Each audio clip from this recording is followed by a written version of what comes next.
آپ نے حضرت عمر سے فرمایا عمر تیرے زمانے میں ایک شخص آئے گا، اس کا نام ہوگا اویس، اس کا قبیلہ ہوگا مراد، اس کی شاخ ہوگی کرن، اس کا رنگ ہوگا کالا، قد ہوگا درمیانہ، اور ایک سفید نشان اس کے جسم پر ہوگا۔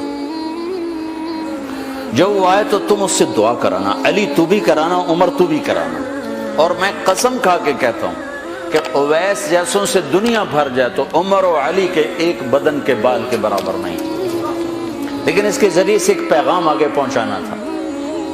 تو حضرت عمر اور حضرت علی حیران ہو کر دیکھنے لگے کہ ہمیں کہا جا رہا ہے کہ اویس سے دعا کروائیں، وہ ہم صحابی وہ تابعی۔ تو آپ نے فرمایا اس نے ماں کی ایسی خدمت کی ہے، جب وہ ہاتھ اٹھاتا ہے تو اللہ ہاتھ واپس خالی موڑتا ہی نہیں۔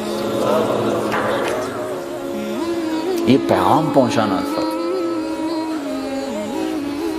کہ ماں باپ کے آگے جھکو۔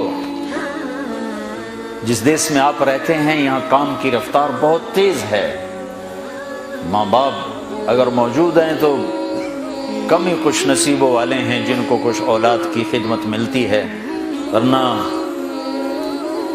دیواروں کے ساتھ ہی زندگی گزر رہی ہوتی ہے۔ تو عمر رضی اللہ عنہ جب خلیفہ بنے تو ہر سال حج کرتے تھے، ہر سال ان کو ڈھونڈواتے۔ اب مجھے یہ نہیں پتا درمیان کے کوئی سال ہوں گے کہ ایک سال آپ نے حج پر سارے حاجی اکٹھے کر لیے، ایسے اپنے سامنے کا کھڑے ہو جاؤ بھائی، سب کھڑے کر لیے، کہنے لگے بیٹھ جاؤ سارے یمن والے کھڑے رہو، تو سارے بیٹھ گئے، یمنی کھڑے رہے، کہ سارے یمن والے بیٹھ جاؤ، قبیلہ مراد والے کھڑے رہو، تو سارے یمنی بیٹھ گئے، مراد والے کھڑے رہے۔ اس سال میں یمن گیا جماعت میں تو اویس کرنی کے گاؤں گیا، ان کی جگہ پیدا ہوئے، جو ان کا قبیلے کے لوگوں سے ملا، اس علاقے سے گزرا، دیکھا کہ اچھا یہاں وہ ہستی پیدا ہوئی تھی، خشک پہاڑ ہیں، بالکل خشک پہاڑ۔ پھر آپ نے کہا مراد والے بیٹھ جاؤ، قرن والے کھڑے رہو، تو صرف ایک آدمی باقی بچا۔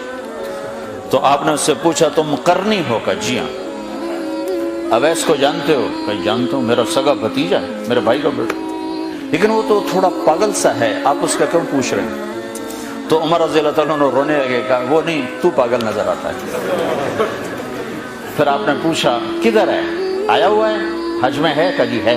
کدھر ہے؟ کہ جی اونٹ چرانے نکلا تھا عرفات کی طرف۔ تو حضرت عمر نے حضرت علی کو ساتھ لیا اور دوڑ لگائی اور پہنچے عرفات کی طرف، تو دیکھا تو ایک آدمی ایک کیکر کے درخت کے نیچے نفل پڑھ رہا اور اونٹ اس کے چاروں طرف چل رہے ہیں۔ تو یہ دونوں حضرات بیٹھ گئے، تو انہوں نے اویس نے محسوس کیا کچھ آ گئے لوگ، تو انہوں نے نماز مختصر کر دی، سلام پھیرا۔ تو حضرت عمر نے پوچھا کون ہو بھائی؟ کہا جی مزدور ہوں۔ کہا تیرا نام کیا ہے؟ کہا جی اللہ کا بندہ۔ کہا بھائی ہم سارے کے بندے ہیں، میں پوچھ رہا ہوں جو نام تیری ماں نے تیرا رکھا وہ کیا ہے؟ تو وہ تو پہچانتا نہیں تھا کہ عمر کون ہے، علی کون ہے، وہ تو پہلی دفعہ حج پہ آیا تھا۔ وہ کہنے لگا تم کون ہو میرا انٹرویو کرنے والے؟ انٹرویو تو میں اپنی طرف سے کہہ رہا ہوں۔ میں کہا تم کون ہو میرا پوچھنے والے؟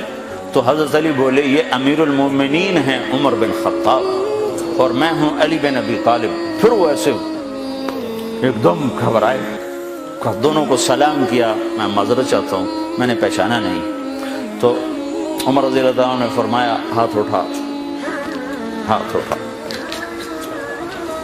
برمنگھم والوں کو پیغام پہنچے کہ ماں کی خدمت کیسے کی جاتی ہے، کہ عمر جیسا ہاتھ اٹھوا رہا ہے، علی جیسا، علی جیسا۔ تو وہ کہنے لگے میں آپ کے لیے کیسے ہاتھ اٹھاؤں، میری اوقات ہے کہ میں آپ کے لیے دعا کروں؟ کہاں، ہمیں ہمارے نبی کا حکم تھا کہ اویس آئے تو اس سے دعا کروانی ہے، کہ جب وہ ہاتھ اٹھاتا ہے تو وہ ہاتھ خالی نہیں آتے۔ کس وجہ سے؟ تہجد، جہاد، تبلیغ، ذکر، تلاوت، تسبیح، حج، عمرے، نمازیں، روزے، ذکر، تلاوت۔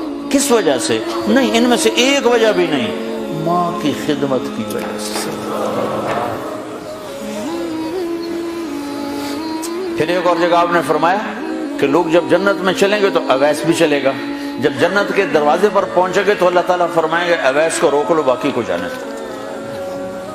تو اویس گھبرا جائیں گے، کہیں گے یا اللہ مجھے کیوں روک لیا ہے؟ تو اللہ تعالیٰ فرمائیں گے ٹھہر جاؤ، جانے دو ان کو۔